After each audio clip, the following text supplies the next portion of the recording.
വെറുതെ വെള്ളത്തിൽ കഴുകിയാലൊന്നും ഈ അണുക്കൾ പോകില്ല. ഈ അണുക്കൾക്ക് ഇപ്പോൾ നമ്മൾ മൈക്രോസ്കോപ്പിൽ നോക്കിയാൽ അറിയാം, അതിന്റെ പുറത്ത് മുള്ളുണ്ട്. മുള്ളു പോലെ ഇങ്ങനെ പറ്റി പിടിച്ചിരിക്കും. എങ്ങനെ വെള്ളം ഒഴിച്ച് കഴുകിയാലും പോകില്ല. അത് പോകണമെങ്കിൽ സോപ്പിട്ട് തന്നെ കഴുകണം. സോപ്പിട്ട് കഴുകിയാൽ അതെല്ലാം നല്ല 100% പോയി കിട്ടും. അപ്പോൾ നമ്മൾ ടോയ്ലറ്റിൽ തന്നെ ഒരു സോപ്പ് പെട്ടി അടിച്ചു വെക്കണം. ഇന്നില്ലാത്തവരൊക്കെ പോയി കഴിഞ്ഞ് കഴിഞ്ഞാൽ അടിയന്തരമായിട്ട് ചെയ്യേണ്ട, വീട്ടിലെ ടോയ്ലറ്റിൽ ഒരു സോപ്പ് പെട്ടി അടിച്ചു വെച്ച് അതിനകത്ത് ഒരു പകുതി സോപ്പ് ഇട്ട് വെക്കാം. അവിടെ നിന്ന് കഴിയുന്നവർ എല്ലാവർക്കും അറിയാം കൈ എഴുതുന്ന സ്റ്റെപ്പുകൾ. അതുപോലെ തന്നെ അങ്ങനെ തന്നെ ആ സ്റ്റെപ്പുകൾ അവിടെ ഇരുന്ന് പെട്ടെന്നൊന്ന് ഈ അറ്റമൊക്കെ ഇങ്ങനെ കഴുകി ഇത്രയും ഭാഗം കഴുകിയിട്ട് വേണം അവിടെ നിന്ന് ഇറങ്ങാനായിട്ട്.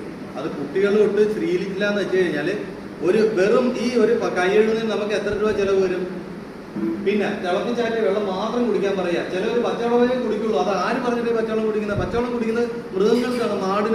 മാടിനും ഒക്കെ പച്ചവെള്ളം കൊടുക്കുക. മനുഷ്യന് ബുദ്ധിയുള്ളതുകൊണ്ട് തിളപ്പിച്ച വെള്ളമേ കുടിക്കാൻ പാടുള്ളൂ. തിളപ്പിച്ച വെള്ളം തണുപ്പിച്ചിട്ട്